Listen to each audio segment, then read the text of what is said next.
My name is April and I'm an addict.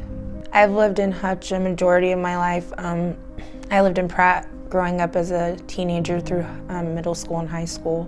Well, it first started with having teeth worked on, and back then you could call the dentist and they would, just send a prescription. You would have to go get the prescription from the dentist office and you could take it to the pharmacy, and then anytime I would go to the emergency room for anything, I would get opiates.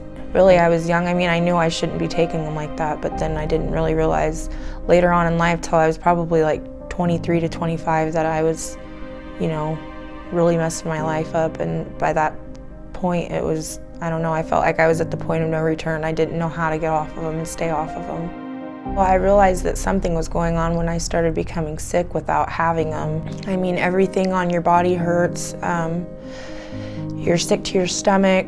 It's a lot of flu-like symptoms. I know when I got farther in my addiction, it takes longer and longer for you to actually withdraw from them, for your body to feel normal again. It starts with prescriptions, but it normally always ends up to heroin. I didn't think I would ever do that, and at the end of it, that's what I was doing, I finally got to a point in my life where it was just, I didn't really have anything to lose. I had lost pretty much everything, and I knew that going away to treatment, I went about 3.5 hours away, that would probably be the best thing for me. I was there for probably 4 months, and then I went to an Oxford house. It was in Lawrence. I didn't last long after that, and I relapsed. Came back home and picked up right where I left off.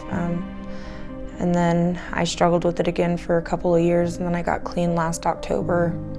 And it affects your whole life, and when you're an opiate addict too, since you're sick all the time, unless you have the opiates, you can't really work, so your job history is very spotty.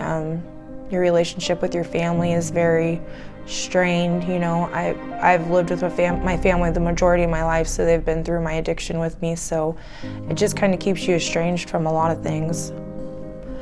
Once you get to a certain point of, it's either I'm going to die a drug addict or I'm going to change my life. I have a child, so I don't know, nothing was really ever enough for me to stop using until I got to the point in my life and inside myself to where I was just finally ready to quit. You just really got to lean on the people who are like-minded to help you get through it, because we can't get through it by ourselves. And no matter how much our family loves us or our spouse or whoever it is, if they don't understand and they've never been through it, I don't know that they can really help you get through it. They can love you to death, but they can't. It's just, you have to find other recovering addicts to really help you get through it.